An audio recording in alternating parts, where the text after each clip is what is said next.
Gurmagat Ceann Comhairle. Do I need to move the motion? I move the motion. So, Gurmagat Las Ceann Comhairle. Meetings full of tears, full of pain, distress, trauma, meetings full of hurt, sorrow and anger, full of women's grief for the lives that they could be living, should be living, if it wasn't for the ordeal of a cruel condition, endometriosis. Las Ceann Comhairle, that was the overwhelming atmosphere in each of the 9 public meetings we held across the country.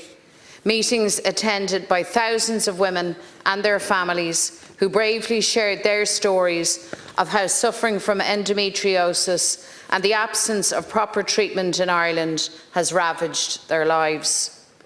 More than 40 of these courageous women and their family members are here in the public gallery this evening, and they are most welcome. And despite everything that they've gone through, they are ready to fight for the health care that all women and girls of Ireland deserve, and to say with one voice, enough is enough. Minister, endometriosis is a crisis in women's health care. It affects 1 in 10 women. Endometriosis, therefore, is in our lives, in our families, in our communities. It's our mothers, our sisters, our daughters, our grandmothers, our aunts, our friends, our work colleagues. It is us. A chronic inflammatory and whole body disease that affects the pelvic region, uterus, fallopian tubes and cervix, and it can spread to the bladder, bowels, lungs and even to the brain. It causes persistent, excruciating, debilitating pain, pain so intense that it can leave young women confined to wheelchairs, to bed, missing work, missing school, having to give up work, forcing them to drop out of school. It upends lives, ruins lives, puts the lives of women and girls at risk.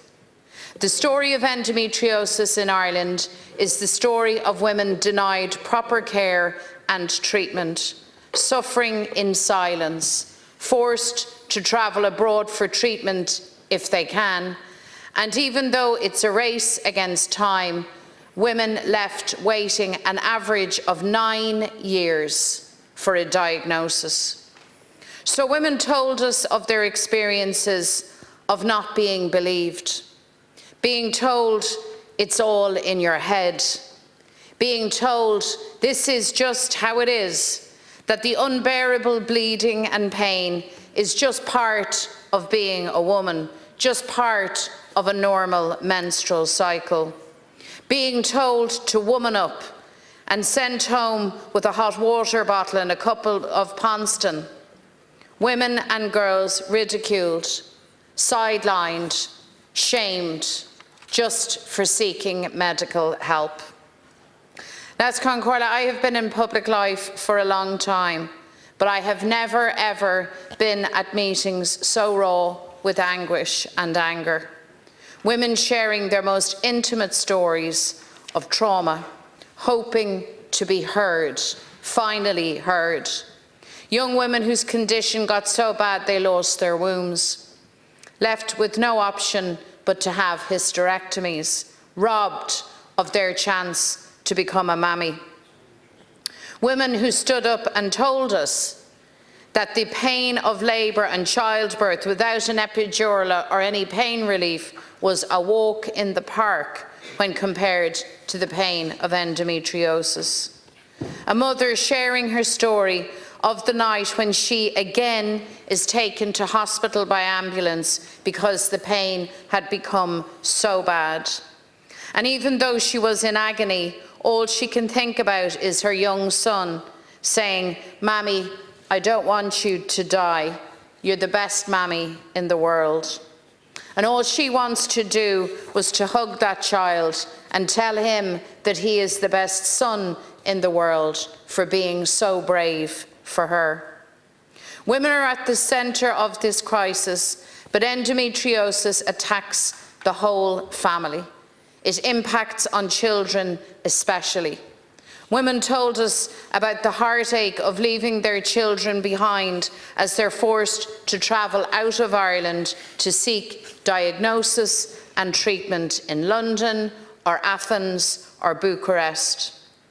And it is the incredible love and solidarity of families that has held these women up when they have been so badly failed by the state, as endometriosis gnaws away at their bodies and at their lives. Held up and supported too by such brave advocates like Kathleen King, Kate O'Connor, Vanessa Waldron and others. So, Minister, it is unacceptable that women's healthcare is still at the bottom rung of the ladder. And tonight, we bring this motion and we are here to say enough is enough. Tonight, we break the silence together.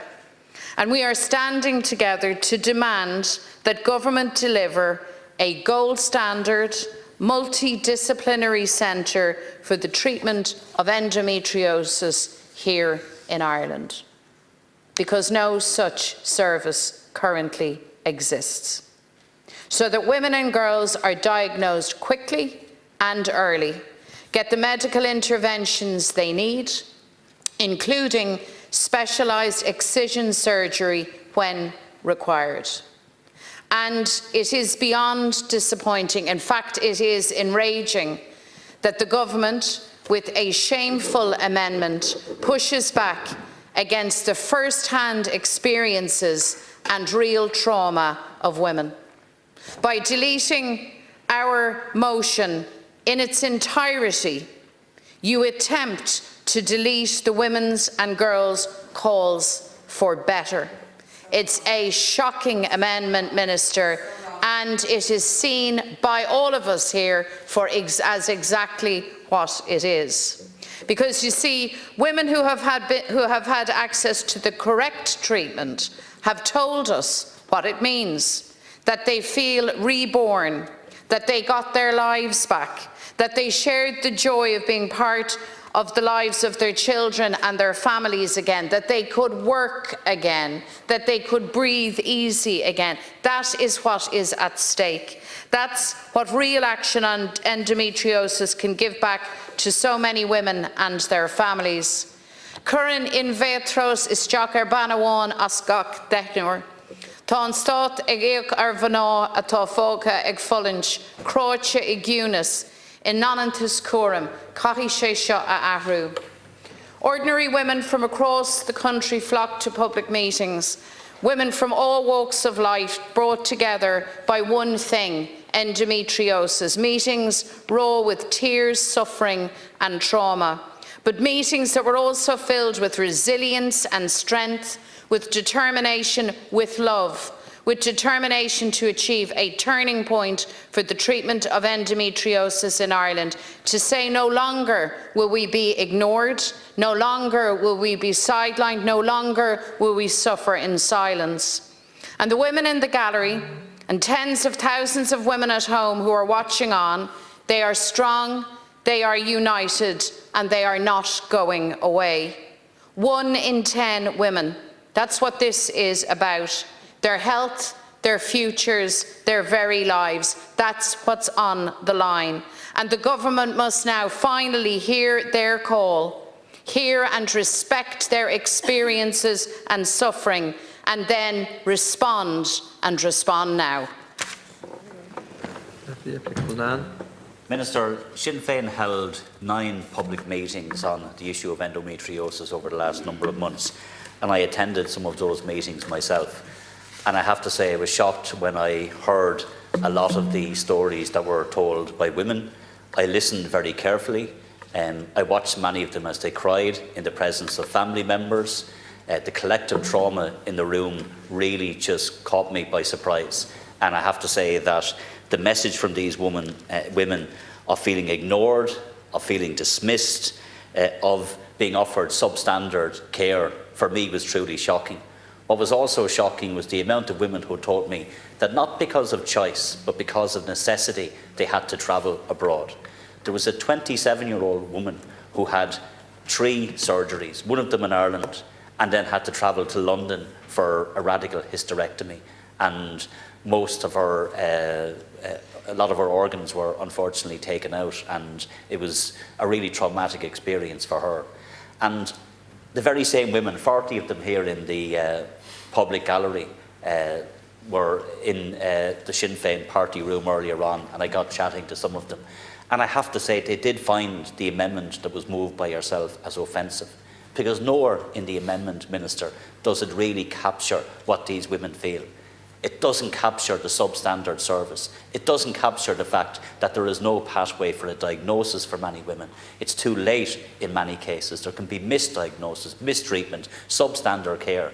And what was really galling for them was the part where it says that women as a choice can travel abroad.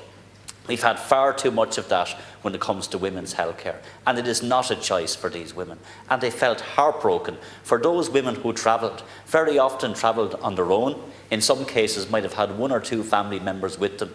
It isn't for a day or a week even that some of these women are away. They can be away for 3 weeks, 4 weeks, even longer. And no woman should have to go through that. No woman should have to travel abroad.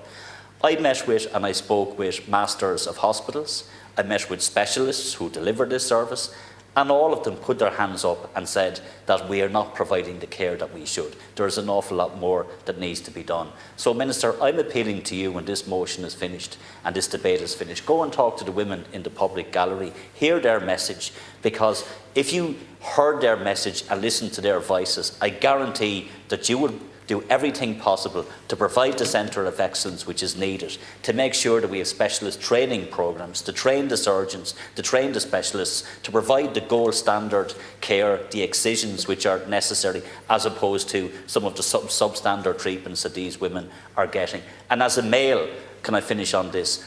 I stand with these women, men and women in this House need to say enough is enough. We have to do more to support women with endometriosis, and I would encourage you, Minister, to not move your amendment and to support our motion.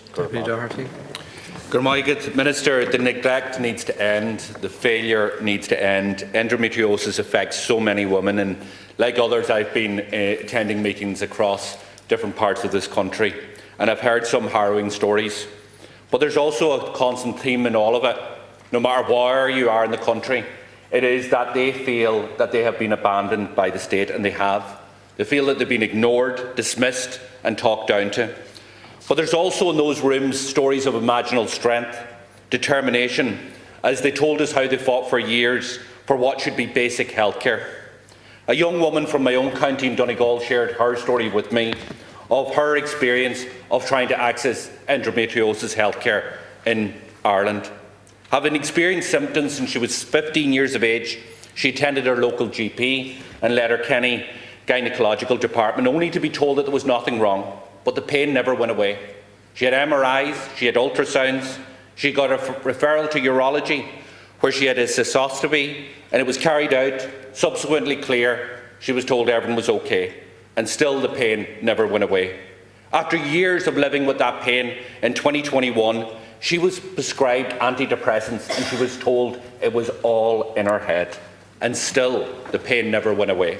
And imagine desperate for help, desperate, reaching out to the professionals and being told that you were making it all up, it was all in your head. She went privately for an exploratory laparoscopy at the cost of €4,000 to her, and no endometriosis was found. She was told she needed to change her diet. She needed to change her lifestyle. It was her again. Knowing that the pain was still there, knowing that there was an underlying issue, and not willing to give up, she went again privately to another gynae, and they agreed that the symptoms were consistent with endometriosis, but they were reluctant to operate. She had to reach out again and again and again. She spoke to other people with the same challenges, and she finally decided to travel to Romania in 2024, where she finally got the answers that she deserved. A specialist MRI diagnosed her with endometriosis. That is a diagnosis, Minister, that took 9 years. 9 years of not being listened to, 9 years of not being believed, 9 years of misdiagnosis, 9 years of pain. In going to Romania, she faced more difficulties. Her GP wouldn't refer her in terms of being able to recoup her costs through the cross-border scheme. So once again, she had to go private for the referral. And after she got that diagnosis in Romania, and after undergoing counselling due to the lasting effects of this journey on her that she had to endure, she had surgery in Greece, where the endometriosis was removed from multiple sites, and she was also diagnosed with adenomyosis. And for a decade, that young woman suffered with chronic pelvic pain, chronic fatigue, underlying issues, bowel issues, back pains, countless other systems, and nobody believed her. And that story isn't just hers, it is far too many women right across the state, and this needs to be treated like the emergency it is.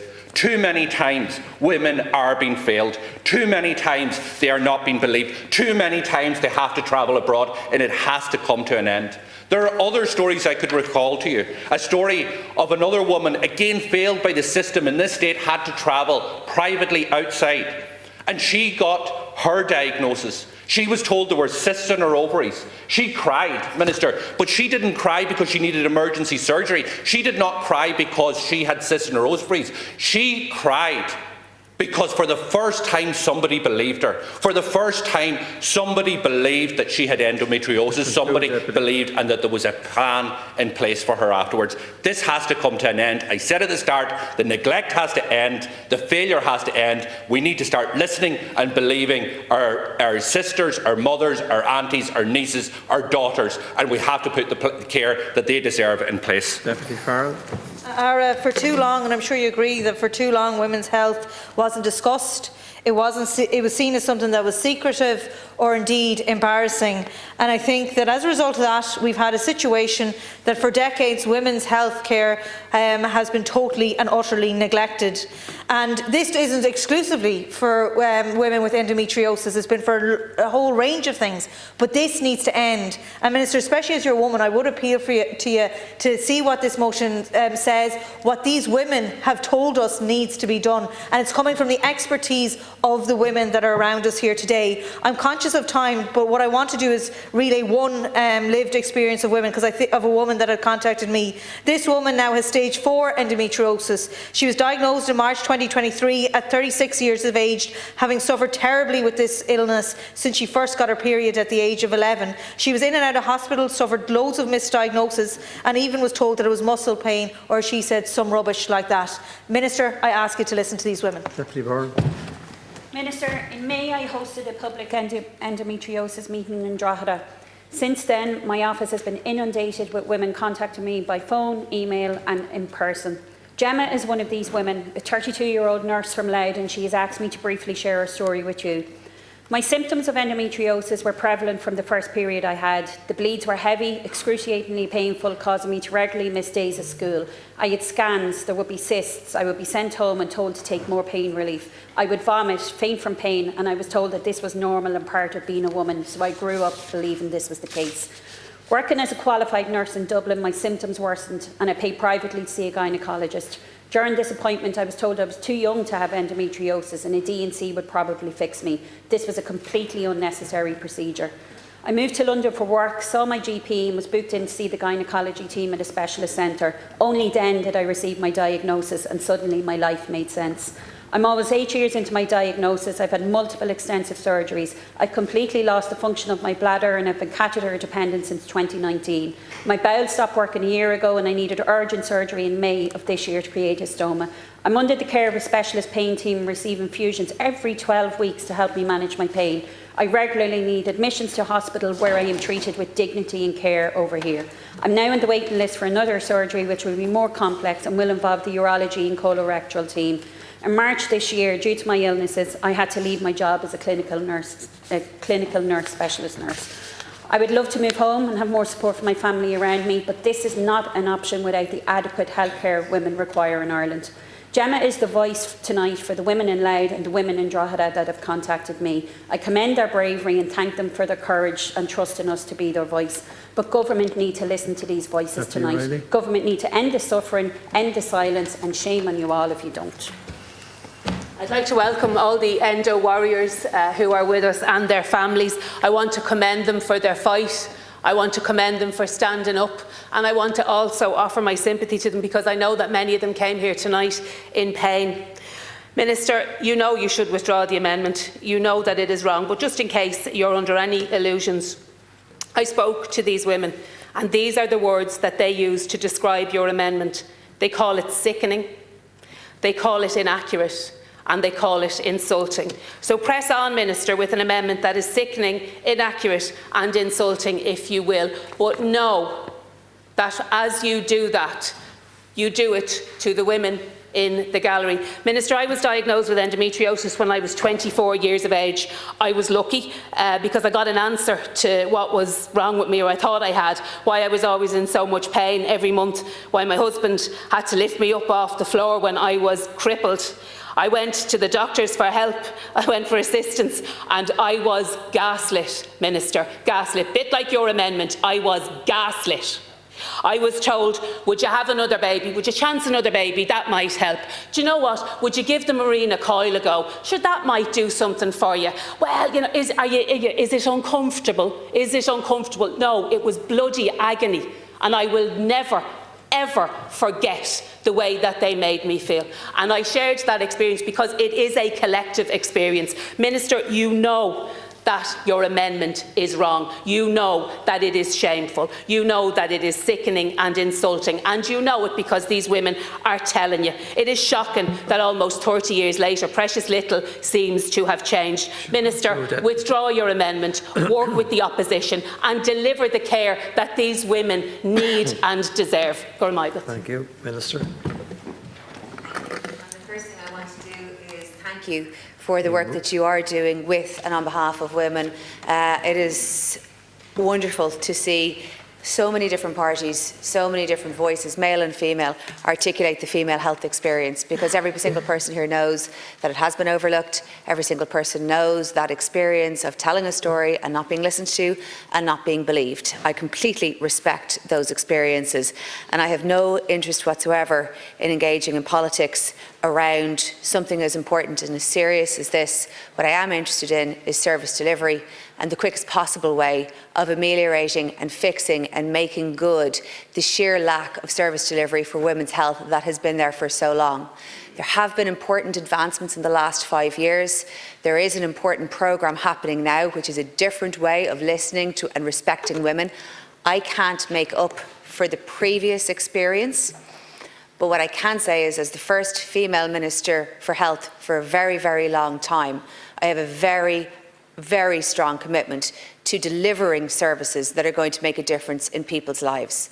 We can deal with the technicality and the politics of an amendment and how that works. You are welcome to make whatever charge you wish against me.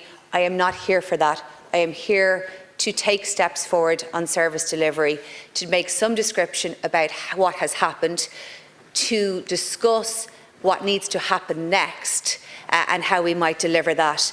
And I just have no interest in politics in relation to it. I am only interested in service delivery. I will, of course, answer the women as to the technical pieces that we have, but thank you for coming tonight, in relation to motions and amendments and how that works.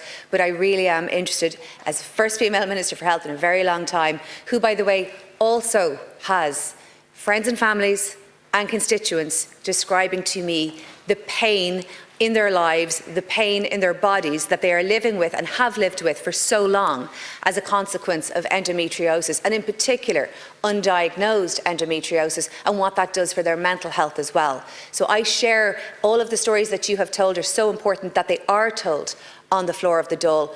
They are, with every respect to you, and you will know this, stories that I have also heard and heard already, albeit from perhaps different women, but nevertheless precisely the same experience. I never ever deliver the speech that's delivered, so it's welcome to be there, but you know that I don't deliver it, and it's a matter of courtesy what's prepared. Deputy, as I said, I'm not here to politicise anything. You're welcome. I don't critique you. Would you like? I tell you what, I will address the women in the House. What's important for us is actually making progress on endometriosis, and there is some progress that's happening.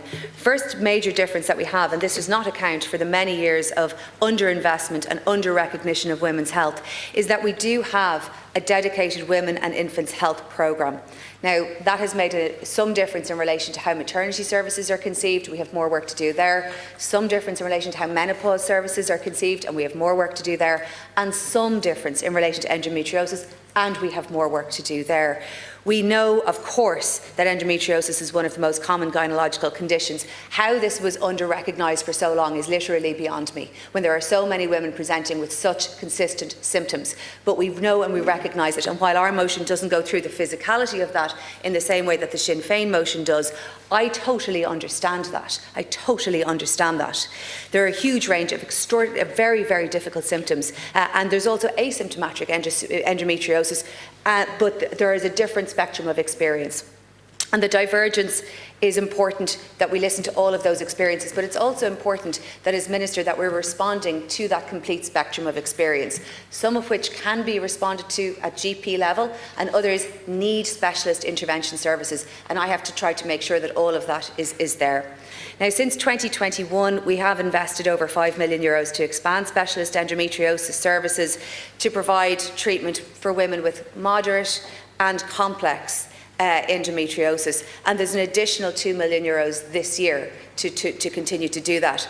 So far, that investment has led us to being able to recruit nearly 25, it's 24.6 whole-time equivalents, 24 and a part-time person equivalent staff, and we have the funding. The specialist services are expanding further with the HSE recruitment process to recruit another 18.6 people, another 18 people plus a part-time person, with the funding provided this year. So we are more than halfway through that recruitment programme, and there's no question about that. That's for some of the specialist services. Most endometriosis, particularly at the less severe end, and I appreciate many of the people here are perhaps at the more severe end, but at the less severe end, most of that care can be provided with GP care. But that requires GPs who understand endometriosis. It requires GPs who listen to women who are presenting with these symptoms. And it requires having this dialogue in public, which is why what you're doing is so welcome, to be able to tell this story as broadly as possible, as many women have been doing for many, many years. The moderate, however, and severe cases of endometriosis may require, in my view, but it's a clinician decision, referral into the specialist model of care.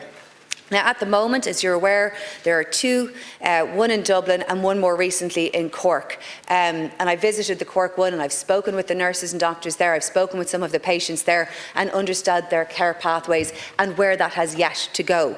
There's also 5 regional endometriosis hubs, as many people will be aware, but for those who are not, in the Rotunda, in the Coombe, in the National Maternity Hospital, in Limerick, in the Galway, and in Lee Road in Clinic. Now, they're all operating. They're all taking referrals. Women are receiving care through Galway and the maternity hospital, and there's more work to do on the structuring of those clinics. GPs, we now have clinical guidelines in relation to this, and GPs are encouraged to initiate treatment for suspected endometriosis. They can refer and are encouraged to refer suspected cases through those different pathways. And that's sounds all very clinically led, and it is, but the point is it's about the visibility of this condition in GP services, in GP surgery, so that they know that there are pathways here where more complex cases, which can be progressed. I understand that there was well over 1,100 new patients seen in 2024, and that on average only 72% of those women were seen within 6 months between August and December. We have more than 300 specialist surgeries that were provided between August and December last year, and another 200 in the first 3 months of this year. Now, I know that there's more that needs to be done in relation to that, but it is also important for me to put those facts on the record of the House here.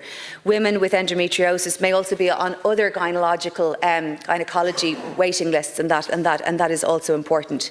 We've had a 108% increase in general gynecology referrals over the last number of years. And again, in part, I hope that this is some recognition of women presenting with their conditions and being listened to about their conditions and being referred onwards.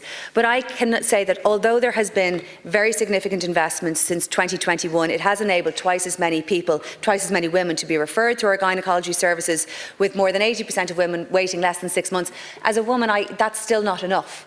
It's still not enough. I have been minister now for a number of months. I have visited Cork. I have met with women suffering, and I mean really suffering from this condition. And there is an awful lot more work to be done. We do have see and treat gynaecology clinics that essentially walk into and be treated immediately. Those are really having an impact. And I'm hearing from women there, they are making an impact on waiting lists. They are making an impact on women's lives. They're being seen and treated at the same time. And there is work in relation on related issues. But let me just address the national framework. This is something that for the first time in Ireland we have this defined clinical pathway for women with endometriosis at the highest level expressed in a national framework for endometriosis. We are not finished with it yet. There is a body of work to be done to agree with GPs how they will fit in and how they will be part of that, and that is not yet complete, not yet finished, and there is more work to be done there. It is in discussions between the HSE and the Irish Medical Organisation, who represent the GPs, and there is some more work to do, and I would love to be in a position to update the House in relation to that in the next while. There is also important diagnostic criteria for endometriosis that are determined by clinical specialists, but I don't have time to get into those, and I do want to address the particular the question around motions and how they're dealt with. And I appreciate that Sinn Féin will disagree with me, as is their right and their entitlement. But in any event, what we take the opportunity to do is to set out the different things that have been done. I don't reject any really of the points articulated by the women here. What I do is we take a slightly different policy direction in one respect, which is that instead of one centre of excellence, we have decided to do it more regionally to reduce the amount of travel, to make sure that there's an opportunity to get more regional care. We also recognise then, in the motion, we try to set out what has happened, what has yet to happen, and to recognise that there are different, and I mean, you have raised about private treatment and choices. Women are entitled to choose. I want them to be treated within the public system. I will finish. I want women to be finished. I want women to be treated within the public system. I want to make sure that women have every option to be treated in the public system. Thank you. But where a woman has gone abroad, she must be supported when she comes back to Ireland, and we have to set that out in the motion. Thank you, Deputy Natasha Newsom-Drennan. Deputy, it's not your. This is. There's a sequence and a format. Deputy Newsom-Drennan, please. Can I thank the ladies for sharing their stories? I'm welcome sorry, them, Minister. Ladies, deputies. I have it. Deputy Newsom-Drennan is on her feet. Minister, please resume your seat. I want to commend my colleagues in Sinn Féin, and especially to Senator Marie McCormick, for her outstanding work in raising awareness about endometriosis.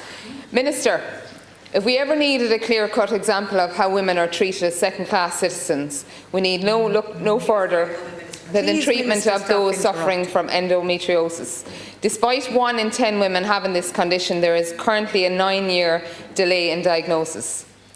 This allows the disease free rein to spread, causing irreversible damage to organs. 3 weeks ago, Senator McCormick and Deputy Cullinan and myself hosted a public meeting on endometriosis in Kilkenny City. Dozens of women attended and shared their personal battles with the disease. That meeting gave a glimpse into the immense suffering endured by so many. Far too many women across Carlow, Kilkenny and across the state are suffering in silence.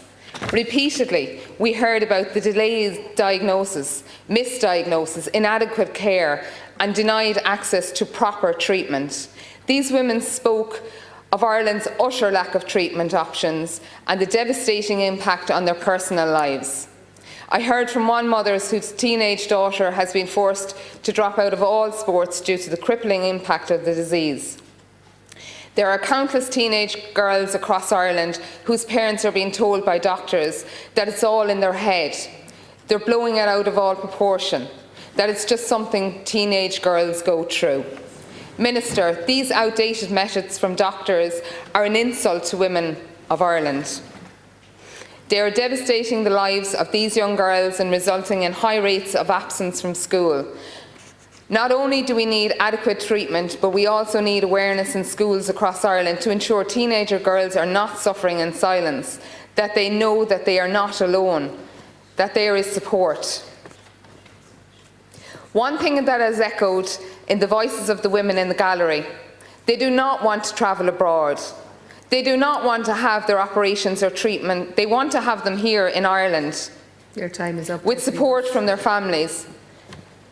Now that we finally have a female Minister for Health, I implore you, woman to woman, please implement modern, fit-for-purpose treatment for women across Ireland, because for far too long women's health has been treated as an afterthought by your side of the House. Deputy Thomas Gould. Good morning, Minister.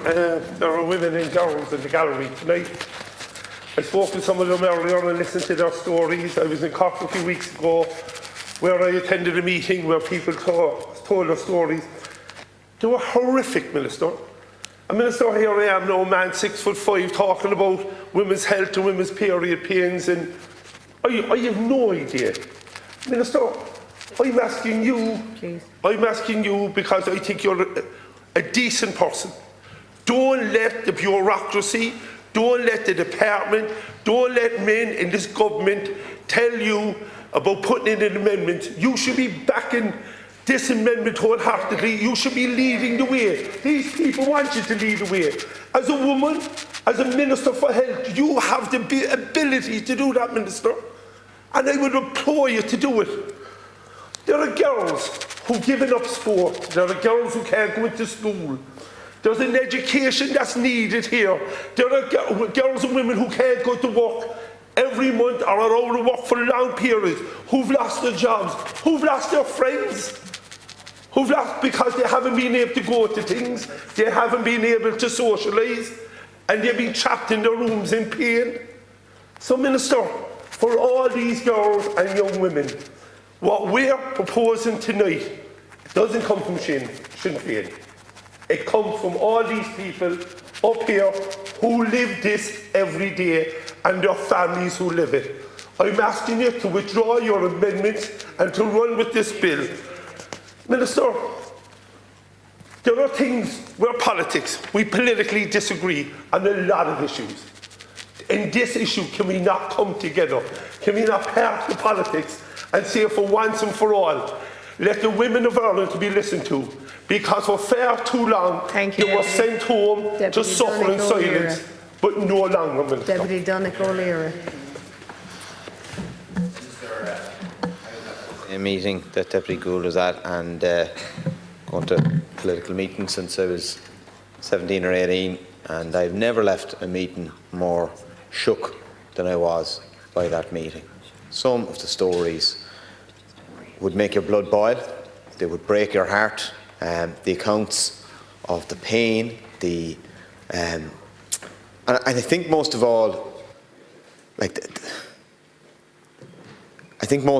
on top of the pain and the suffering and the grief in some instances that some of the women were suffering, the attitude that they received from medical professionals, in some instances dismissive, in some instances careless, in some instances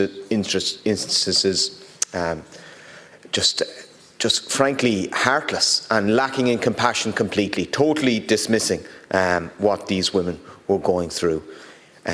Minister, we disagree on a great deal. It seems we disagree in the approach, in the policy approach, but surely, Minister, you have to accept that something is fundamentally wrong. Something is fundamentally wrong when you have so many women who are, I apologise, I'm sure you're dealing with something important, but I am a bit distracted now, to be totally honest. Because I do want to address you, because I am really appealing to you that the attitudes that are being encountered, just so dismissive. So it's as if that nobody in the medical profession, or that a large section of the medical profession was unaware, or that this was a new disease or a new condition, and that there wasn't a knowledge of what the best kind of treatment was. And you know, you've spoken yourself in the past quite forcefully, I might add, in relation to us exporting issues in terms of women's health. That's what's happening here as well now. That is what's happening here as well. And I've had instances where women have struggled to get the money that they've expended back, and that has been a difficulty. So, Minister, the attitude that is there needs to be addressed, but there is also a systemic issue. What these women are facing is simply not good enough. And I urge you, look, there are differences of opinion in terms of approach, but I am urging you to take this on as a key priority, because what's happening is absolutely shocking. Isn't good enough. It's as plain and simple as that. It is not good enough. If you heard the stories of all of those women here today, I am proud of my party colleague, particularly Senator Maria McCormick, and my party president, Mary Lou MacDonald, for bringing this motion to the House, because it would never be brought to the House by government. Since the beginning of the Sinn Féin campaign to achieve adequate endometriosis services, I've spoken to many people from Mayo who are suffering with this debilitating condition. Women tell me, you paint this picture, but women tell me they cannot live with this pain, and they're sent to the mental health services. So if the picture you are painting is correct, why are they sent to the mental health services? I particularly want to welcome Sinead Conlon to the gallery, and her dad, Dermot, all the way from Mayo this evening. And I want to tell you in Sinead's words, and I want you to look her in the face when you are giving your response to this. I was never listened to as a teenager, and it took until the age of 23 to be referred onto a specialist who advised me to have a child, and this would help the problem. After having surgery here in Ireland for endometriosis and taking the advice, I was still left in horrific pain every day. No help, no advice, and left completely hopeless. No income as a self-employed person. How am I supposed to live and provide for my child? The pain I experienced every day was all over my body, and it's unbearable. Daily tasks are now impossible, mentally and physically. It is so unbelievably difficult. This has been a long battle, and going abroad shouldn't be the answer, but it's something I have to do now. I'm being exported. We should get help here in Ireland and not be ignored. Only for I have the support and help from my family financially, I wouldn't have the option to get help abroad to end this torture. Michelle, also from Mayo, who wrote to me today saying, I was meant to be going for surgery to check endometriosis, but instead they just booked me in for a scan last week and cancelled the surgery. They admitted I probably do have it, but offered no other support. I have an autoimmune condition. This is causing health problems, and I am now more nervous than I've been. Also, it's spreading to my organs, especially to my bladder and my kidney, and as I have had problems before. This is what's happening to women. This is what's happening to the women in the gallery tonight. Minister, your response is not good enough. Thank you, Deputy Marie Sherlock. And I want to sincerely thank Sinn Féin for this very detailed motion this evening, and I think when we look at the detail and the very specific calls that are in this motion, Minister, it behoves us all to look at how women, and particularly teenage girls and young women, are being absolutely failed in this country. When I rise this evening, I think of the conversations that I've had on the doorsteps over the past 4 years, women who have had to muster up such courage to just say on the doorstep, please speak up for me. This is what I'm going through. My life has been upended. Their work, their education, their friendships, their family, their sport has been upended because of a condition that very few within the health service take seriously in this country. And I must say, when I read Lisa Tierney-Keogh, the playwright Lisa Tierney-Keogh's article last weekend, I reflected, God, should I actually put any of my thoughts on the record this evening? Because really, in terms of that gripping, devastating account of her life, tells all about how women have been failed in this country, those suffering with endometriosis. She and, of course, so many hundreds of others have been continually gaslit. They've been told they've been hypochondriacs. They've been dismissed. And that goes on to this day. And I think there's a perspective in this country that the days of dismissing women, that has somehow the Ireland of the past. It's not. And I know that there's so many women in this gallery today whose daily lived experience in terms of their interaction with the health service is that, and that needs to change. And while, to be fair, a lot has been said about endometriosis over recent years, and there have been some actions taken. The actions that have been taken have been far too patchy and inconsistent as to provide a comprehensive and proper service for all those suspected of suffering from endometriosis in this country. So I want to raise a number of issues this evening. The first is with regards to this so-called distinction between mild and severe cases of endometriosis and who determines that. Because firstly, we know that the diagnosis of endometriosis only happens when there is a surgical intervention to diagnose what exactly is going on within a woman's body. And I have a very real concern that with the current model of care and current pathways to care, which of course we know the GP will always be the first point of contact, but I'm very concerned that women suspected of having endometriosis would remain within GP care, because the reality is that for some people endometriosis is being contained by putting them on a form of contraception. I had a woman today tell me she was put on the pill at 13 and told, away you go, you'll be fine now. A mother told me that her daughter at 16 was put on the coil. And by doing that, it contains the symptoms, but masks the need for that comprehensive and fundamental treatment that ultimately is required. Because we know that it's not just about helping with the incredible pain, the debilitating pain, but also it is about the long-term injury and damage to a woman's body with the ongoing effects of endometriosis as they get older.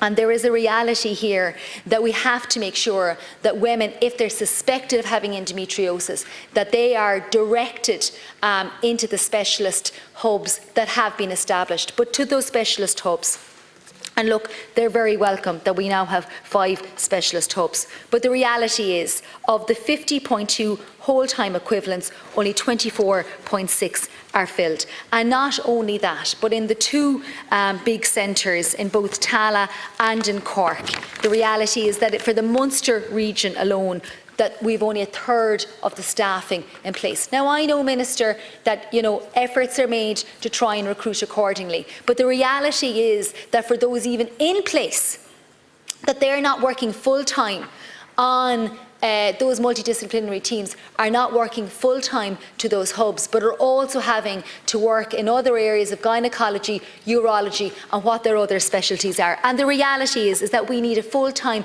dedicated set of teams across this country working on these services, because, to be frank, we don't have that specialist level of care even within those hubs. The other key issue that I want to raise this evening is with regards to the treatment abroad scheme. And I think it is reckoned that there's about 100 to 150 women travel abroad to Romania each year for specialist endometriosis surgery. And we know that there's women who go to other countries as well. And of course, it's all down to money in terms of who can afford to actually travel because of the transposition of the healthcare directive in this country, that effectively you get the money back afterwards as opposed to the payment up front. But there is another key issue here, that the state does not even have a proper handle on who is travelling abroad for specialist endometriosis treatment. Because when we put forward the question about how many women are travelling for that care under the cross-border directive, we could get no answer, because women are categorised under general gynecology, under pain management, under urology, meaning that the state itself has no true understanding of the volume of women who are forced to travel every year. That has to change. We need to have a handle on how many women are forced to travel and how we can expect then to try and actually look after them here in this country. And I suppose the last point I wanted to make this evening is that this is not just about the health system. This is about the education system, it's about the workplace, and it's about society in general, in understanding what endometriosis is about. And I just want to recall one mother who contacted me, and she talked about how, you know, this is obviously hugely debilitating, particularly for teenage girls. And her daughter had missed well over 20 days in her Leaving Cert year. So this girl, who was very bright but obviously had lost key days in her education, the decision was made by the family, with the specific encouragement by the school, to apply for the DARE programme. So after going through many hoops with the consultant, there was eventually a form signed by the consultant confirming that this child, that this teenager, had missed school days, precious school days, because of her condition. But of course there's no definitive diagnosis for the condition, because she was undergoing investigations, because they were waiting till she got a little bit older, and because they would need to have surgical intervention. And so they submitted the form, signed by the consultant, but when it went to the Department of Education, it was refused, because there was no formal diagnosis. Now, I find that absolutely appalling, that a civil servant could make a determination as to the health and well-being of a teenage girl who had just done her Leaving Cert, against the very clear advice of the consultant. And that's what's happening, you know, not only in the Department of Education, but right across workplaces in this country as well. Employers not understanding, because we haven't spoken often enough about what is happening to women who are suffering with endometriosis. And that has to change. That has to change through the conversations we're having here, but it has to change in the community as well. So to that specific example of the Department of Education, we have to ask them that what are they going to do to make sure that teenage girls going through this, that they are properly looked after within the education system. And I'll now give over to Senator. Thank you, and I'd just like to thank Sinn Féin for this really detailed, strong motion that's been presented tonight, and to thank our own party spokesperson, Marie Sherlock, for sharing some time with me this evening. As a former party spokesperson on health, nothing struck me more than the cases of women who come and explain to me the pain, the silencing, the suffering and the exclusion that they felt as women in this country suffering from endometriosis. And when I saw this motion from Sinn Féin, it said everything that needs to be said, because it's focusing on diagnosis. It is when you look at the calls in this motion, they're clear, they make sense, they're step by step. They start imaging protocols, resourcing, awareness training, training for healthcare professionals. It's about cutting the time of diagnosis, those years of being silenced, of all the pain. And then you get the response motion. It's about waiting lists being cut and women not being long on waiting lists. It's taking them, on average, 7 years to even get onto a waiting list because of the delays in diagnosis. So the motion that's been put forward by government isn't answering the motion, the very, very good motion that's been put forward by Sinn Féin. And it is angering. There are women in the gallery tonight who have been crying almost non-stop since this debate has started. Such is the level. Finally, it's having a proper airing on the floor, but what they're hearing and the answers that they're looking for from the government, they're not getting. This is not a usual motion. This is not a usual Tuesday evening. And when we're describing any healthcare issue in this country, any description, and within that description is the line, women are travelling abroad for healthcare, then we know we're getting it wrong. And we're getting it wrong, and we're not doing enough. I would ask the Minister to withdraw her amendment that support the motion that's been put forward. It's a really, really good motion. It makes sense, and it's achievable. Thank you.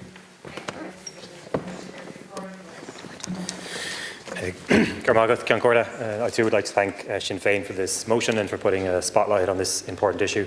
I'd also like to commend the campaigners in the gallery. You shouldn't have to be here, you shouldn't have to be sharing your stories, you shouldn't have to be emailing your TDs and laying out your pain. But I commend you for your work and your advocacy on this, and I urge the Minister to take action and ensure that we are in fact here again. It's estimated, as we know, that 1 in 10 women and girls may suffer from endometriosis. affects women and girls from age 8 to 80, yet endometriosis is misunderstood, misdiagnosed and mistreated condition. These are the words of Endometriosis Association of Ireland. And it's no coincidence that it is women who are being misunderstood, misdiagnosed and mistreated. There is a widespread culture of women's concerns being dismissed, minimalised and invalidated within the Irish medical system. This is a cultural problem, this is an attitude problem, and it needs to change. Women's healthcare for far too long has not been a priority for the state. In recent years, 2 women's health action plans have been published, but they considered largely of repackaged initiatives that had already been announced or already in train. And there's no implementation plan alongside the 2024-2025 action plan. And publishing glossy plans is all well and good, but delivery is key. Minister, you talked about the National Endo Framework. It's now 2 years since the development of the framework was announced. It was due to be published within a year by April 2024. However, 14 months later, and we're still being told that the framework is nearing completion. The same line the Department of Health has rolled out time and time again. And obviously the framework is no panacea, but it's an important step in improving the model of care for endo.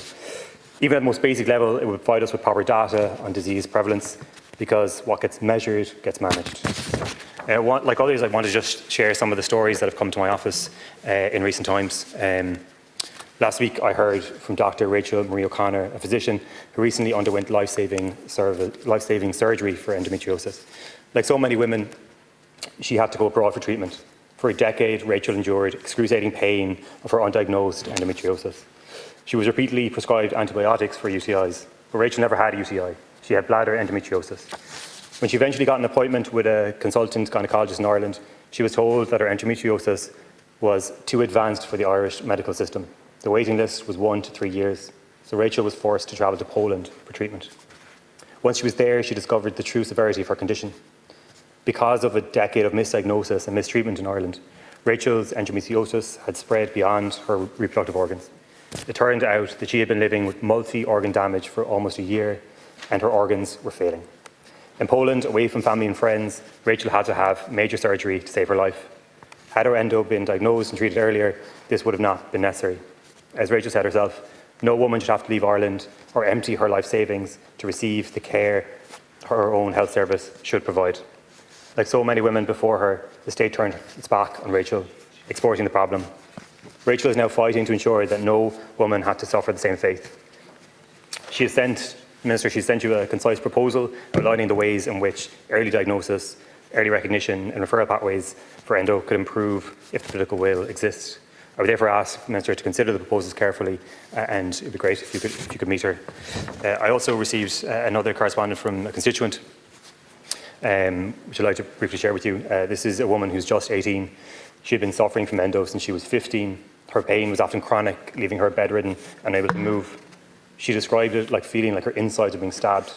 She attended the GP repeatedly over many years, and she said herself what she got was an eye roll and some paracetamol. It wasn't until April of this year that she finally got a referral to a gynaecologist. This is 4 years of debilitating pain in which she missed out on countless days at school and college. When she went to the gynaecologist, one of the solutions proposed to her was she get pregnant to ease her symptoms.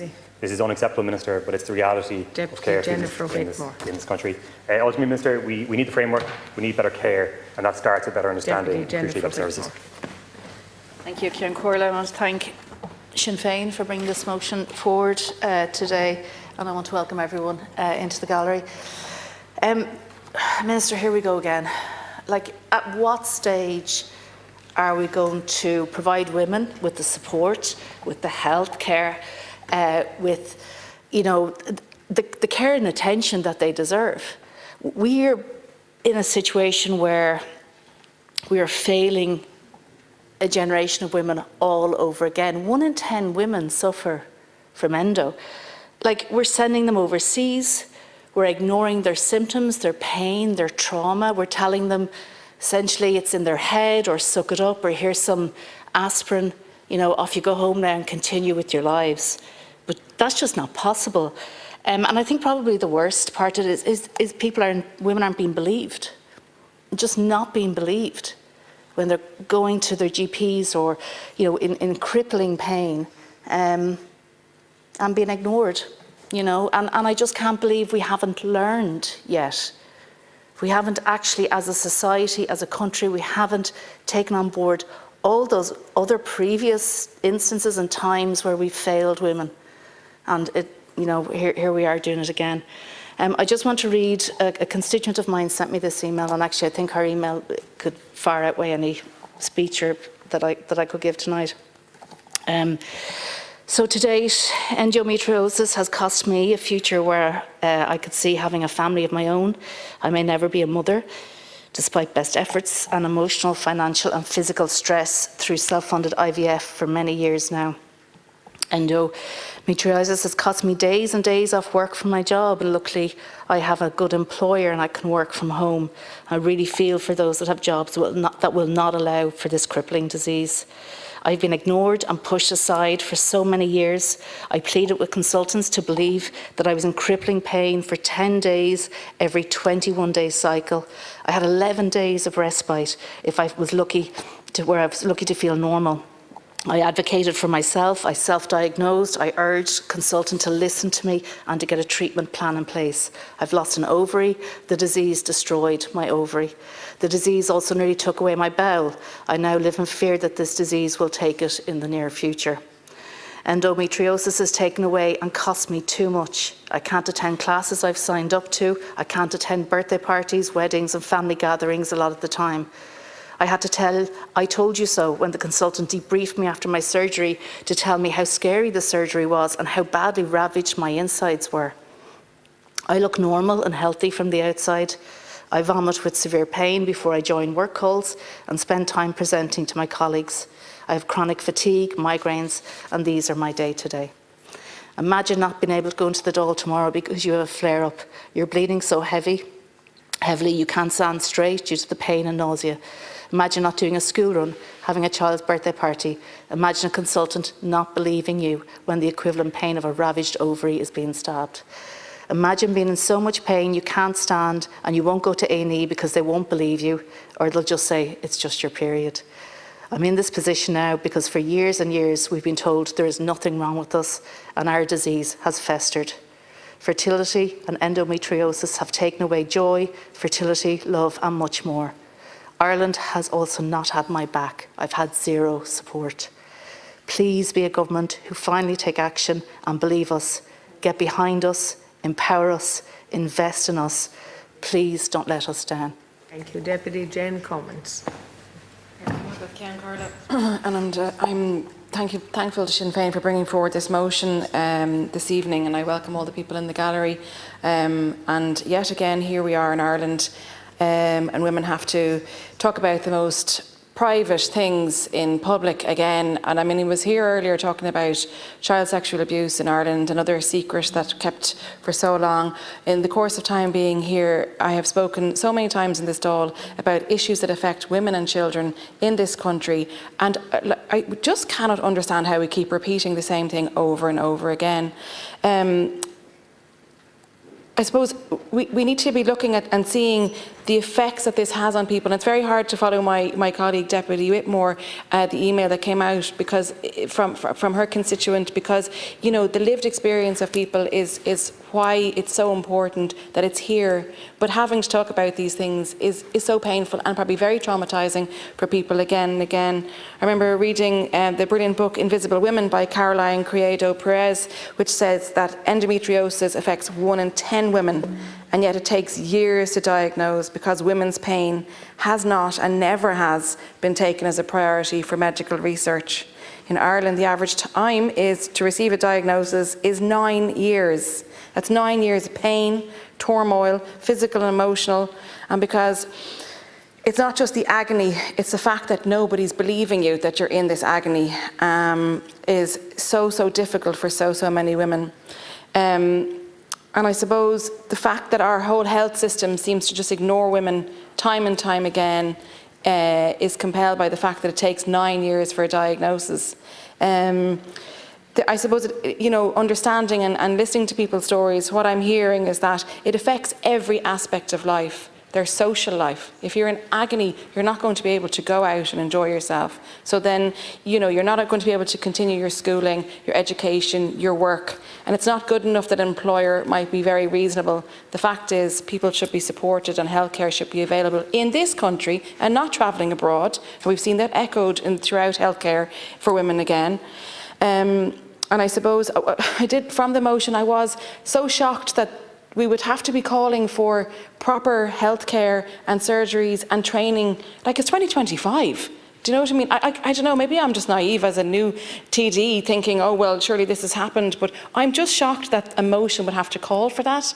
And I'm heartbroken for the women who this is what happens, and this is one example. I'll probably be here after the summer recess talking about another issue, and you know, I just think I'm kind of a little bit flabbergasted, as you can hear. Sorry, I'll focus again. But I suppose what I want to say is that we are just neglecting women all of the time, and this is another example. So it needs to stop. It needs to stop that women are travelling abroad. It needs to start that the medical system totally supports these women so that they can live a full life. And as somebody wrote to me earlier in an email, she said, endometriosis is not a bad period, it's a full body disease. And again, when people are saying to you, oh, it's only a bad period and you can take some aspirin, well, I tell you what, I just wonder how many people have had to hear that, and the devastation, and that you probably feel to yourself, well, maybe I am imagining it, and you start to doubt yourself. That is not good enough. Bloody hell, I'm sorry, I nearly cursed there. But like, we really, really have to get this together. And I just think everything that needs to be done, And thank you, Sinn Féin, for bringing this forward. I really appreciate it. Thank you. Deputy Brian Stanley. Thank you, Concorda, and welcome to our guests as well in the public gallery. The testimony from the last two speakers, and particularly Deputy Whitmore's testimony that you read out from a woman who wrote to you, I've heard similar stories, you know, maybe not as long, but you know, snippets. As a man, constituents have told me similar stories over the years, and particularly in recent years, about this problem. So, Minister, we have to stop exporting our health issues and people for treatment, and particularly women in the case of this chronic condition. Not near enough attention has been given to it. Proper resources hasn't been given to the proper treatment of it, and we have a situation here where we have what has been described to me as pain like you could never actually describe in words, that affects women's bodies, this disease. Severe pelvic pain, it affects fertility, it can cause scarring, it's very stressful, and on the monthly cycles, it's been described to me very, very clearly, you know, how that exacerbates it and how it's worse. Unbearable, several women have told me, and have described their own situations and that of their daughters to me. It also causes damage to other parts of the body, and that's been well documented, that it's not just the womb area, it's not just the pelvic area, it can affect several other parts of the body, the bowel and the kidneys and many other parts. And I have to say to you that, you know, we have a situation here where we have a disease that affects 10% of women in Ireland, and surely if there's something affecting 10% of women, we have to stand up and take notice of this.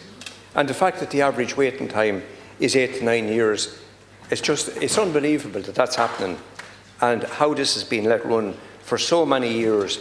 All the women who have come before us in previous generations who have suffered this silently. And as somebody's already said, you know, the previous deputy has said, you know, we're in 2025. This has to stop, and we have to try and, you know, put forward proper treatment, expert treatment for this very debilitating condition. Endometriosis, as I said, can cause infertility, and obviously for women and for couples trying to have a child, that presents a terrible problem for them. And the woman, unfortunately and wrongly, will often feel under pressure and blame themselves because of the condition. Many gynecologists will strive to improve services, but there are issues around resourcing. There's also an issue around theatre time for surgeries and specialised treatment. Expert-led surgery is a necessity, and we must deal with this area and improve the quality of that service for women. HSE guidelines acknowledge that this is a superior treatment for managing the condition and giving an improved quality of life. And while there is no known cure to actually prevent it from happening, many women who have proper treatment go on to live a good life when the condition is managed properly and when they get the proper care. Women have been failed for years in Ireland around this condition. And I know you have mentioned the 5 hubs, but the expertise, the level of expertise and the level of staffing and timely access, 9 years or 8 years or 5 years is not good enough. This needs to be done in a matter of months, that women can have treatment once it's properly diagnosed, from diagnosis to treatment. We have to start shortening that in this country. But my God, 9 years is appalling. So we need more surgeons in the area. There's only 25 out of 50 posts have been filled. Recruitment and retention of surgeons and clinical nurses in the field has to be stepped up, and has to be stepped up at a pace that's needed. Women often feel that they're dismissed if they're suffering, when they're suffering this, due to not being able to go to work or do social events or just participate in normal family life. And that's very distressing for them, and some of them have described that to me. While of course, you know, the situation as regards fertility creates a problem. And you know, we do have fertility clinics, and just to mention here as well that there's a factor there in terms of the waiting times for those clinics and costs. And I want to mention that while you know very welcome changes were brought in September 2023, not all couples are able to access the IVF treatment due to age or perhaps weight issues or other circumstances, and that needs to be re-examined. So the motion is calling on the government to establish a state-of-the-art centre of excellence for endometriosis care, to establish specialised imaging and protocols, to assist gynaecologists in identifying and mapping and getting the information on endometriosis, to develop and fund a dedicated training and incentive programme. This also needed to be launched, Minister. It's a nationwide public health campaign to raise awareness. And we must have a situation where doctors and specialists start believing women when they present with this condition because of the chronic nature of it and the sheer number of women that endure this throughout their life. So in conclusion, we're talking about women's health, and we can't forget about those women who suffer due to the menopause, an extreme condition for some women during that time of the month, and how often this is often overlooked, particularly around those women who are working and who for many reasons have to take time off, or who struggle with mental health during that period. It can be a very emotional time for them, and we need to do better for them. I want to acknowledge in that context, Minister, and welcome the rollout since I last raised this with you of the free HRT treatment. It's an issue that I raised with you and your predecessors on a number of occasions. I want to acknowledge the fact that the government have done that, and certainly that's very, very welcome, particularly for low and middle income families and women who maybe wouldn't be able to access it otherwise. But with this condition, we need a step change, we need improvements. There's a clear action plan there to be taken, and I would urge the Minister and the Government to get behind this and not have to export women having to go to Romania or anywhere else for treatment.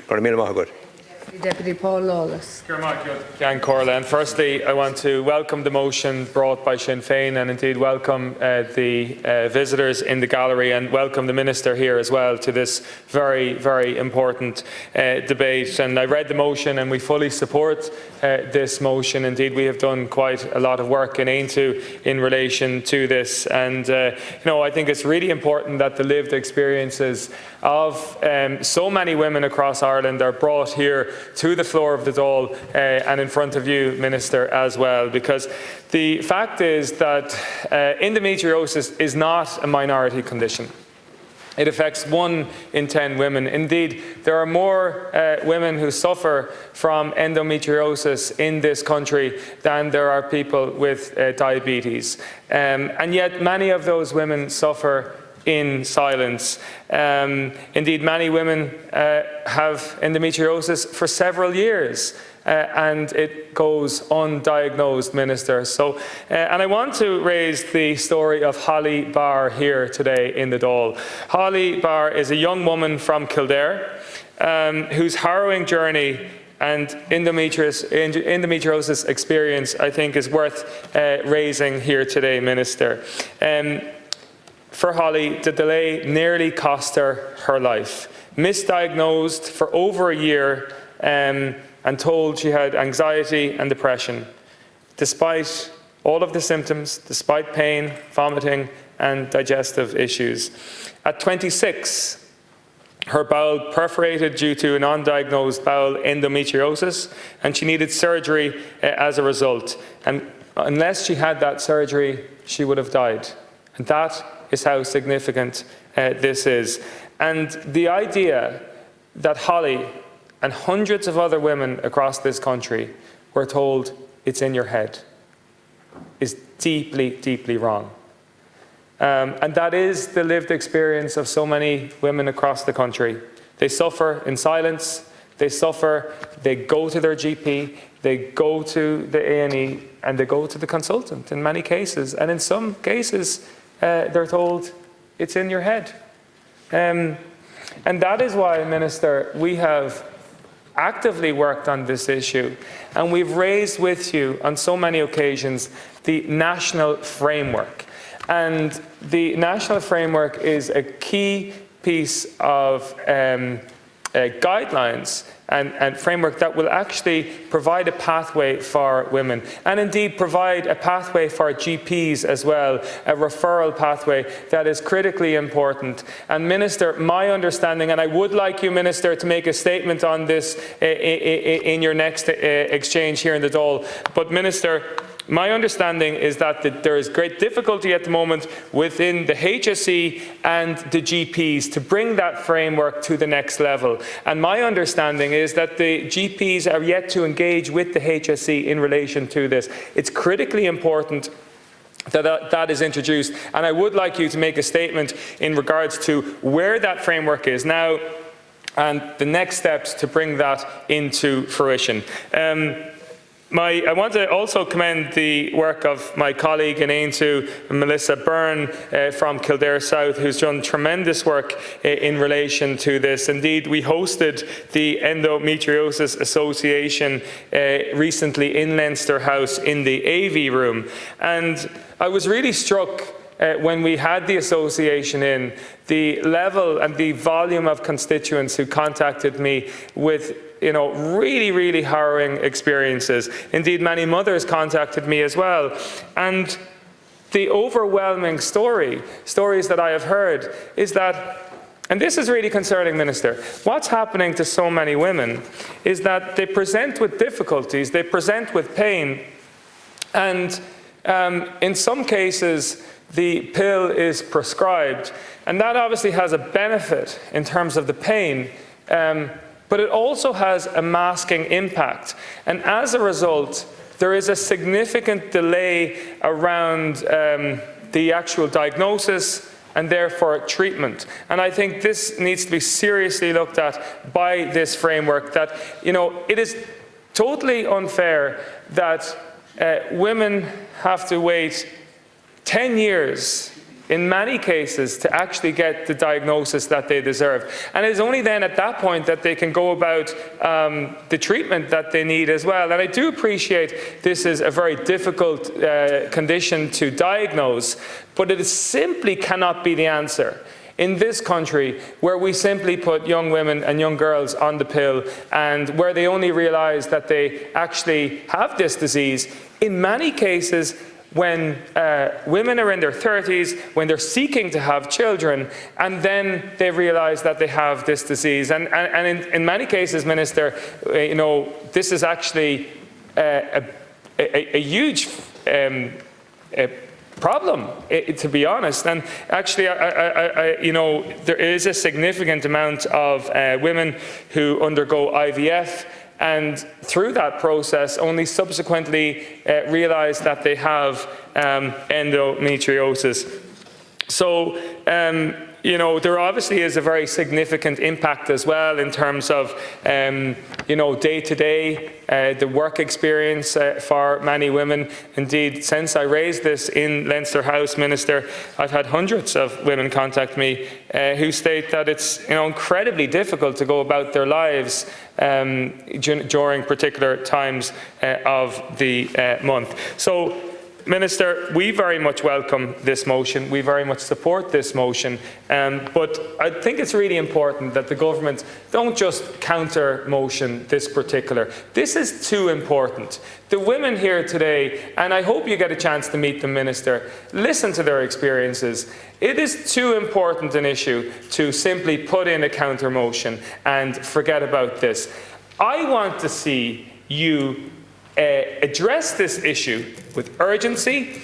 I want to see you come here before the Dáil and tell the women that are here what is happening with the national framework. Are the GPs engaging in that forum? If not, why not? And what have you done as the Minister to bring the GPs to the forum to make sure that the national framework moves to the next stage? And this is the next stage. This is what the women here in front of us want to know. This is what the future women and girls want to know. Like, it's critically important that we progress this national framework, that we get to a situation where women are no longer suffering in silence. Women should not have to wait 10, 15 years for a diagnosis. And I urge you, Minister, to engage proactively with the Endometriosis Association of Ireland, bring the framework to the next stage, and because, you know, the women of Ireland deserve it. And as I said from the outset, this is not a minority condition.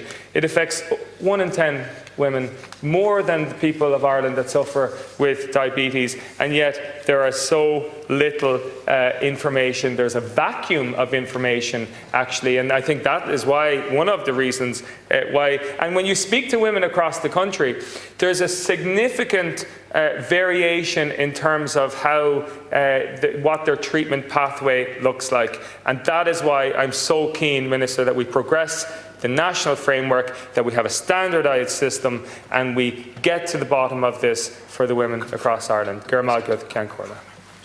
Thank you, Deputy. Deputy Carol Nolan. I certainly welcome this motion here tonight. I think it's a timely motion, and it's there to address the frustration and the chronic pain that too many women have to endure unnecessarily. I want to welcome the visitors to the gallery here tonight. It's great to have you all here. You shouldn't need to be here because this is an issue that should have been addressed long before now. But I certainly will be supporting the motion, and I feel that we urgently need to rapidly increase the level of support and the diagnostic pathways for women experiencing endometriosis. And I know from the vast amount of correspondence and calls that I've received from many women in my constituency that this issue is having major consequences in terms of women's physical, mental, emotional health, and that it is also creating real pain around fertility issues for many women. And there is a lot of frustration there, there's a lot of upset, there's a lot of anger, and I think that tonight should be the start of a change of direction, and we need to send out a message of support, and we certainly need to change the way we do things, and we need to ensure that there is centres of excellence for women, and that this diagnosis is obviously this condition is diagnosed firstly in a timely manner, and that women are supported. What I would like to see specifically is a strengthening of the multidisciplinary care framework with clear implementation timelines. Perhaps we could consider mandating the establishment of at least 2 fully staffed endometriosis centres of excellence within 24 months, each with a multidisciplinary team including gynaecologists, radiologists, pain specialists, psychologists and fertility experts. And while I note the motion did not specify annual funding allocations, I think we need to do that in order to ensure sustainability into the future. Additionally, embedding patient advocates in the planning process would ensure that centres address real-world patient needs, such as psychological support and post-surgical care. And it's so important that every approach, and particularly in relation to this condition, every approach we take must be patient-centred and informed by women themselves. I do agree that we urgently need to expand and fast-track referral system with primary care training. While the motion's proposal to end primary care's diagnostic responsibility is critical, it requires a robust and timely replacement system. And perhaps we should look at mandating a nationwide fast-track referral pathway within 12 months, ensuring that women with suspected endometriosis are referred to specialists within 4 weeks of presenting with symptoms. And you know, the stories that I'm hearing is that women are enduring this for years and years, and that it has greatly impacted upon their lives, and that's unacceptable. I think, you know, it's reasonable that you know, the referral to specialists and that it is a timely process. It has to be. And I think that's something that needs to be improved on and can be improved on fairly quickly. This system should be supported by mandatory training for general practitioners on recognising endometriosis symptoms, so using tools like Endometriosis UK Symptoms Diary to standardise assessments. I'm aware that Australia's National Action Plan for Endometriosis has cut diagnostic times by 30% through similar reforms, so certainly that's a model that could be used here. There is no doubt that we need to introduce an enhanced public awareness campaign with target metrics and community engagement and direct engagement from the women themselves that are affected. A fully budgeted 3-year campaign launching within 6 months, targeting schools, workplaces and community groups to educate on endometriosis symptoms and the challenges would be a start, and obviously challenging the whole stigma. And I think that would send out a message of support to so many women who, you know, are not being given firstly a diagnosis or support regarding their symptoms, or they're being misdiagnosed in some cases. But I think it would show that we support them, and we'd send that message through a campaign. Garv Magat. Deputy Danny Healy-Rae. I'm glad to get the opportunity to talk on this very important motion. I want to thank Sinn Féin for bringing it before us here tonight. I want to welcome all the people to the gallery that had to come here, all the girls and women, and we're sorry that you have to come to highlight your condition and your problem, but why not? Because you're very welcome here, and it's sad to hear and see that what you have had to suffer. And when we see a figure like 10% of women, I mean, if it was only 2% of women, it would be still too much.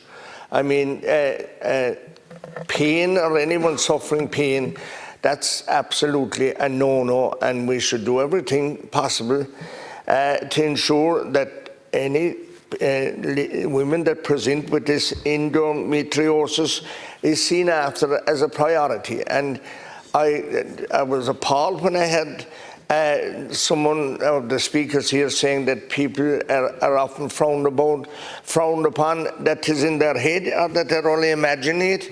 That's not right. And when there's so much people presenting with it, you think that the GPs would be more informed and understand all the different conditions that would suggest that it is endometriosis.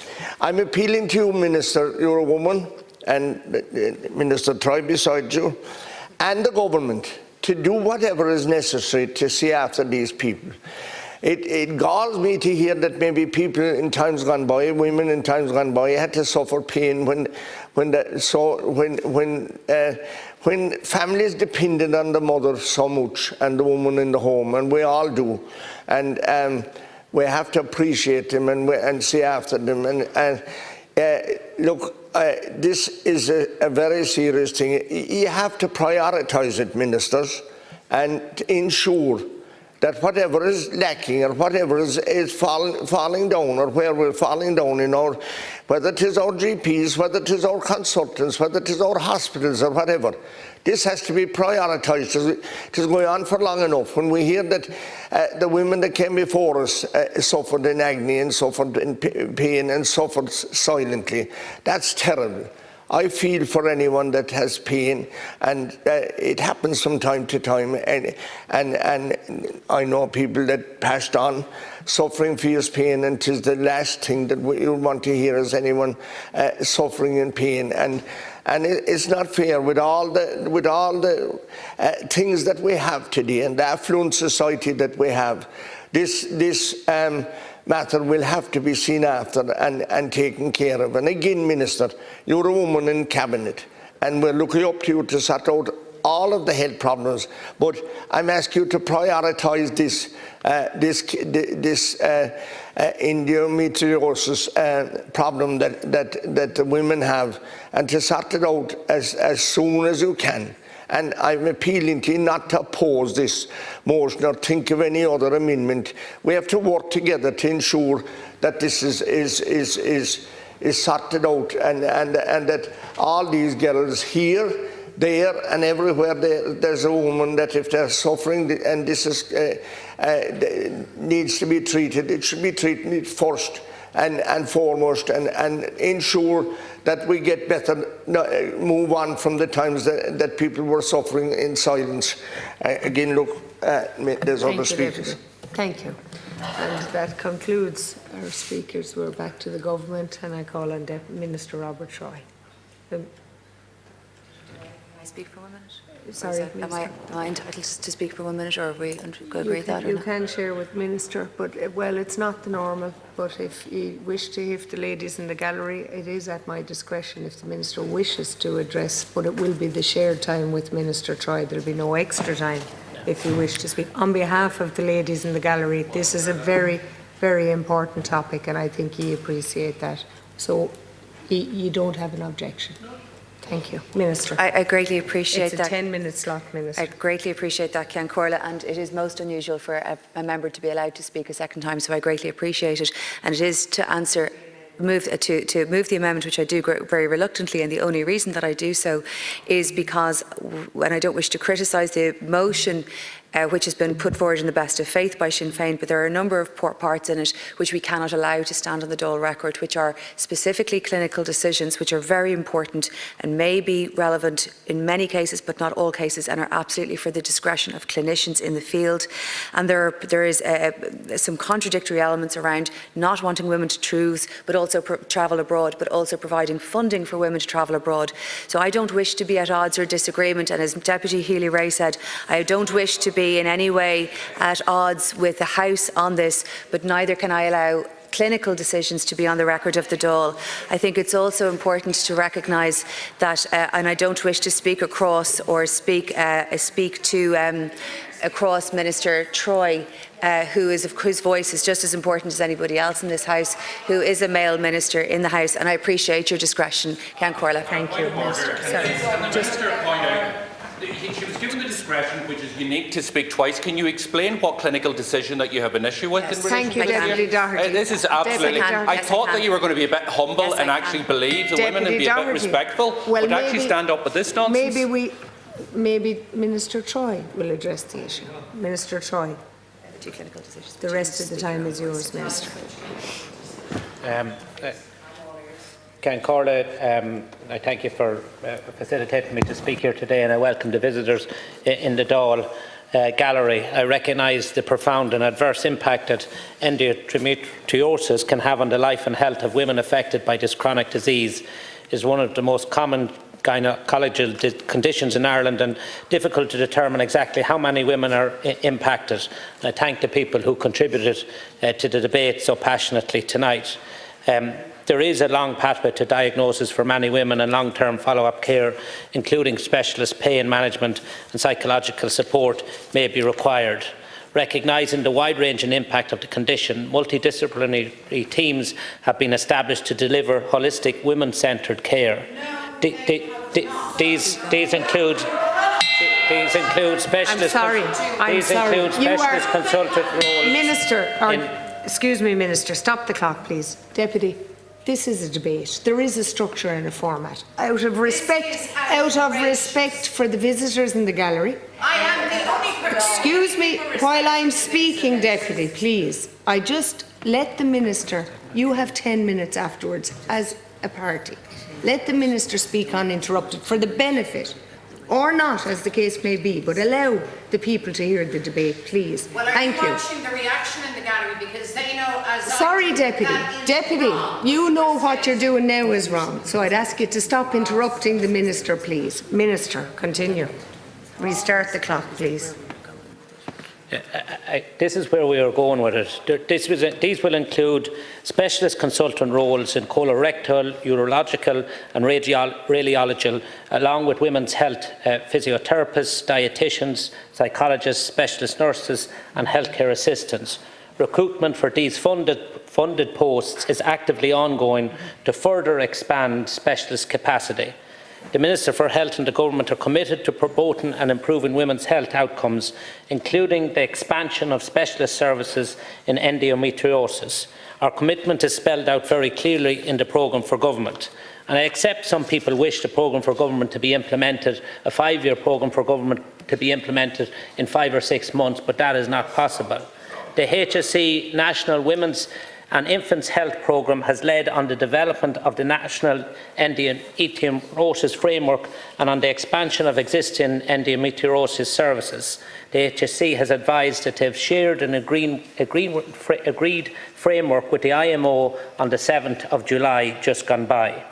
Alongside the development of specialist treatment centres, working is also continuing in education and training, in reducing the threshold for investigations for suspected endometriosis, in raising the index of suspicion, all of which will go towards reducing the time for diagnosis and treatment.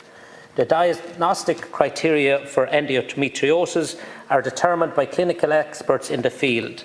The clinical guidelines and the framework emphasise individualised women-centred care rather than a rigid staging approach to determine the extent of disease. GPs are encouraged to initiate treatment for suspected endometriosis and then to refer for secondary care for leprosy if symptoms are severe. This referral pathway is the same for all specialist health services in Ireland.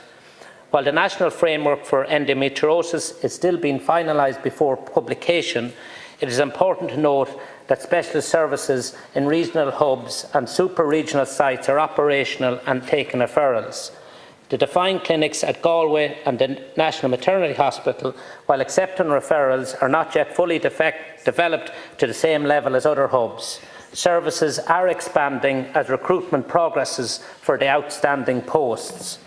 I'm advised most women referred to specialist endometriosis services and gynaecology services are seen within 6 months.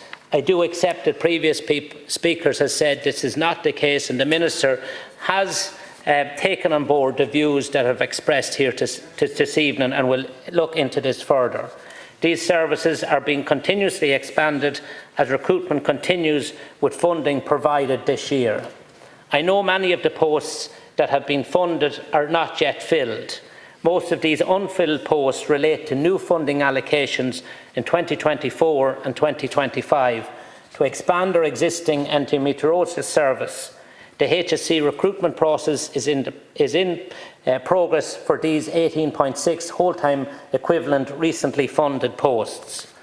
47% of women impacted by endometriosis will also have fertility issues relating to the condition. Fertility care has also benefited from targeted investment from government. There are now 6 regional public fertility hubs across Ireland. These hubs accept referrals from GPs directly and from consultants. This system ensures early access for women with suspected or confirmed endometriosis who are exempt from the standard referral criteria. This integrated model allows for streamlined cross-referrals between fertility and endometriosis services, ensuring women receive timely and appropriate care based on individual needs. The HSE has identified a holistic care package for women suffering from endometriosis. Multidisciplinary teams, including clinical nurse specialists, dietitians, physiotherapists and psychologists are being funded to provide a holistic service. I'd also like to recognise other developments in the provision of gynaecology services that will support women's healthcare provisions. 18 gynaecology see and treat clinics already operational, with more in development. 6 specialist menopause clinics are currently operational for those women who require complex specialist care in menopause. 6 regional fertility hubs will provide support to the estimated 47% of women with endometriosis who will also experience related fertility issues. To support the implementation of the national framework, the HSE has established an endometriosis professional network to help drive a standardised approach to endometriosis service delivery and care.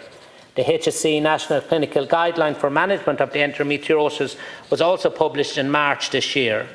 Training of medical specialists in the management and diagnosis of endometriosis forms an integral part of the specialist medical training programme provided by the Institute of Obstetricians and Gynaecologists. The Irish College of General Practitioners also provides education regarding endometriosis to its members, including delivering a blended modular course in community gynaecology in which endometriosis is included as a mandatory topic. Endometriosis is also listed as a core component of the women's health portion of the postgraduate GP training curriculum. The HSE are planning an awareness campaign following the publication of the framework. This campaign will focus on highlighting the wide range of signs and symptoms of disease and promote the services available and the associated care pathways. The HSE are also developing a comprehensive patient information resource that will be made publicly available online. As the Minister for Health advised, the programme for government is committed to continuing to expand specialist service in this area. There has been investment of over €5 billion in the provision of these specialist services to build up a national framework and a model of care for endometriosis.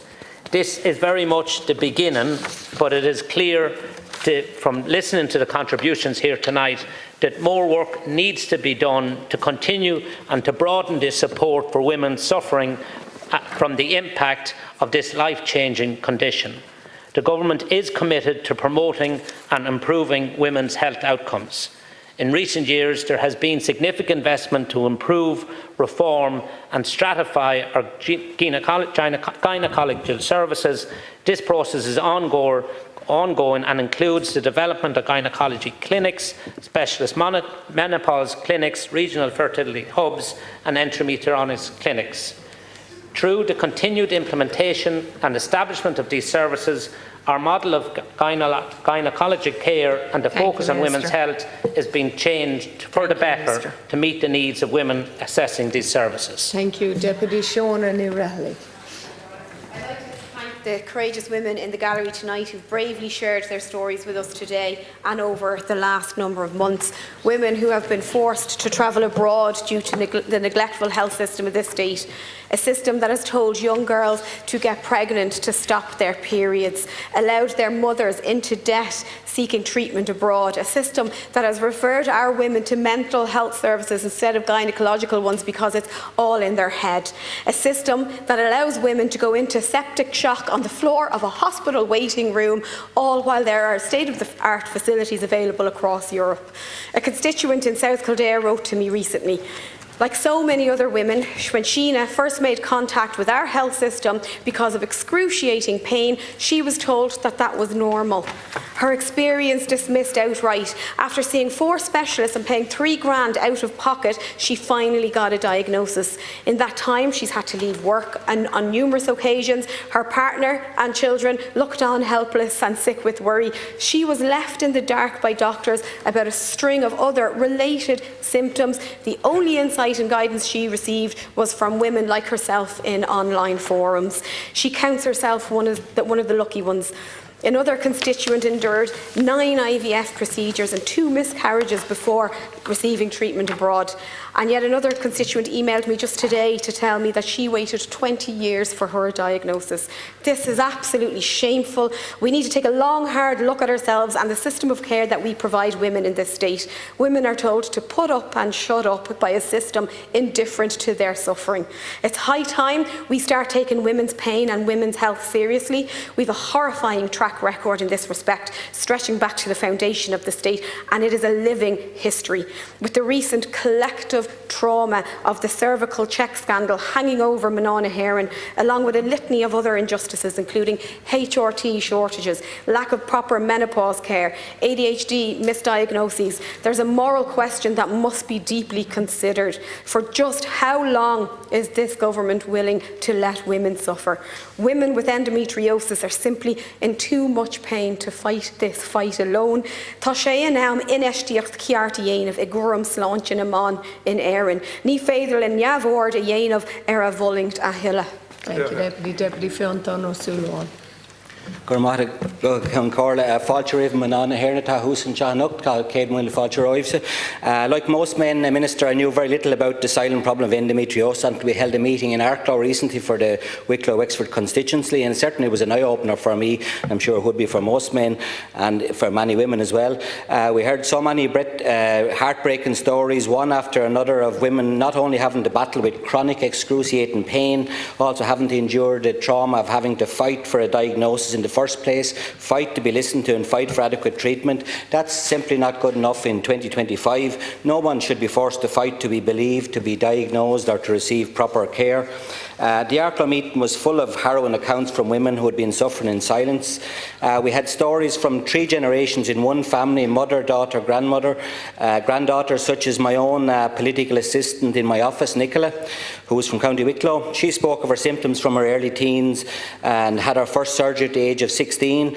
5 surgeries later to laser off the endo. She was told to have a child at the age of 22, as this might help, she was told. However, she ended up losing her ovary to endometriosis in her early 30s. Nicola's mother, Phil, as a young woman, suffered constant pain, and like many other women, she was told, sure, it's only women's problems, could you get on with it there now? So at 34 years of age, she had a full hysterectomy after being diagnosed with endo, and it was that bad that when they opened her up, they could not find her womb, and the endo was covering her bowels as well. So she's now age 69, still suffering because of endo, which is this unspoken disease that we're supposed to believe is non-existent. Sadly, nothing or very little has changed in 40 years. My PA's daughter, Sarah, also suffers severe pain, bleeding 3 weeks every month, and the experts, I suppose in inverted commas you could say, would not listen to her or her mother despite knowing their history. At the age of 18, she got off the dart, went to the A&E, sat there until she was listened to, and got diagnosed with endo, had a tilted womb and a sister condition, adenomyosis. She went back at the age of 25 and was still having problems, but was told recently, you don't have that either. So at the meeting we heard many similar stories from County Wexford and maltreatment and young women rendered fertile from it. So I suppose it's time, Minister, that we need to end the suffering, end the silence, stop exporting this problem and build our own centre of excellence, because it's affecting 1 in 10 women, and this is the very least that they deserve. Thank you, Deputy Cathy Bennett. I'd like to welcome all the ladies in the gallery today who have suffered long enough. I'd like to thank Senator Maria McCormack, who has travelled the length and breadth of this country to be informed of endometriosis. I have said in this House before that this state has a sad history of failing women. This government continues to fail women today in terms of diagnosis and care for those with endometriosis. It is accepted by clinical specialists that the true prevalence goes beyond 1 in 10 women officially, but of a failure to diagnose and a failure of a minister to act and a failure to believe in women when they say that they are in pain.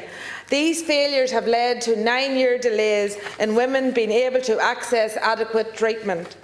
Sinn Féin have hosted 9 meetings across the state, and the stories told by women have been harrowing.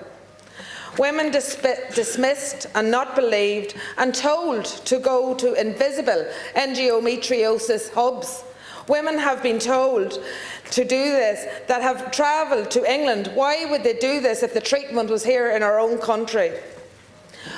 What has been apparent at the Sinn Féin's public meetings is that endometriosis does not simply impact upon women. It impacts upon families, it impacts upon quality of life and intimacy, it impacts upon planning for and for having children, it impacts upon people's ability to get an education and to work, with 95% of respondents to a Sinn Féin survey indicating that they had missed such commitments.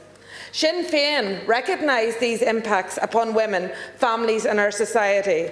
That is why our motion tonight calls for a dedicated, multidisciplinary disciplinary endometriosis treatment centre to be staffed and resourced to provide diagnostic and holistic management and specialised excision surgery.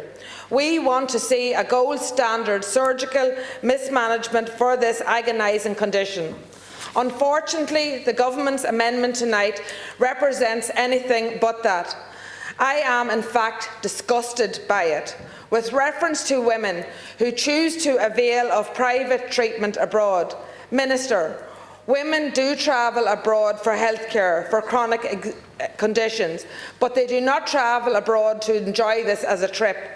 They do quite literally for the good of their health, because they have been failed by your health service.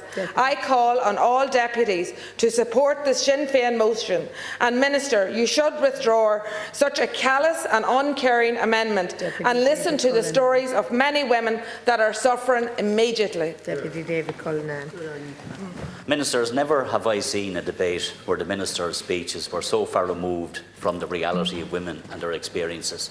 And I watched in the public gallery as women got very angry when they listened to the Minister's speeches, and in fact many of them were in tears, and rightly so, because for so long these women have felt ignored and they have felt dismissed. And I would wager at bet, Minister, that they feel ignored and dismissed by your responses here today as well. You said in your opening statement that women are cared for at the most appropriate level of intervention, beginning with primary care by GP to local hospital care to specialist hospital care. The reality, Minister, is that for the vast majority of women, primary care and local GP is not the best option. In fact, that's where many of them were failed. You don't actually say anywhere in your speech that local hospitals have also failed, and I don't blame the staff in those hospitals because they simply haven't been trained. But again, women have had bad experiences where they've gone to hospitals. You then talk about specialist hospital care, and for women who we talk to, the special hospitalist care doesn't exist. And when you then go to your speech, Minister, where you say some women may also choose to avail of private treatment abroad. Now, I don't know any woman that would choose to go abroad for invasive treatment by choice. The reason why they go abroad is because the very specialist treatment that you talk about in your opening statement simply doesn't exist. And what we call for in our motion here today is for a centre of excellence, supported by regional centres, but one centre of excellence where women can get the gold standard. The reason why women travel is because the gold standard isn't available. So I'm afraid, Minister, when you were accused earlier of gaslighting women, I have to say I stand over that, because that's how those women will feel. Thank you.